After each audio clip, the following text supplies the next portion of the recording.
stubborn, don't want to do God's will. And when he comes to judge the world, he will be perfectly righteous and perfectly good in his judgment, because we're deserving of punishment and we're deserving of God's wrath.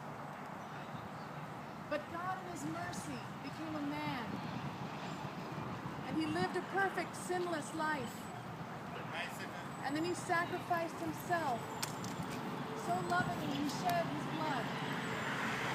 So lovingly that he sacrificed so that he could be made right with God. All right, now stay cool and all. Thank you. For there is no peace with God without Jesus Christ. And I know it requires humility to carry his name. But Jesus said, if you're ashamed of me, I will be ashamed of you when you stand before God the Father. But if you confess me before men, I will confess you before my Father who is in heaven. That's what he said.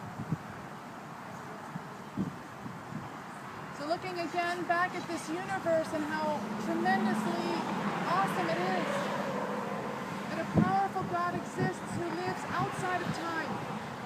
Because scientists agree that something, think about it this morning, guys, as you're sitting there waiting, doing nothing.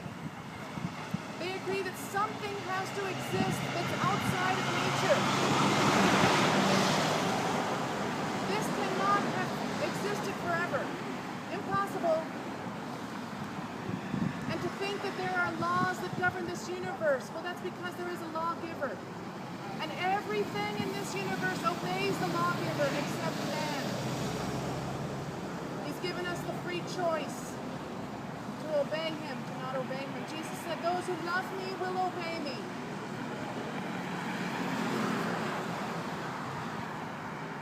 And so where do you stand this morning? I can tell by your reactions that you're not enthusiastic about the Lord because you haven't been changed yet. I too was so embarrassed when I would hear preaching like this. I was so embarrassed because I didn't know the Lord. My heart had not been changed. And that's the way we all are. But I just want to encourage you this morning to humble yourself. Because God will give you the grace to change. And you'll be so surprised that your heart will be filled with love for him and appreciation. You're laughing because you don't understand. But God's changed me, and he can change you too. The most stubborn of people. If you're willing. But if you remain stubborn, there's a terrible judgment coming for you. So that's our responsibility, is to warn you. But one day you will have to stand before him and give an account. Think about that.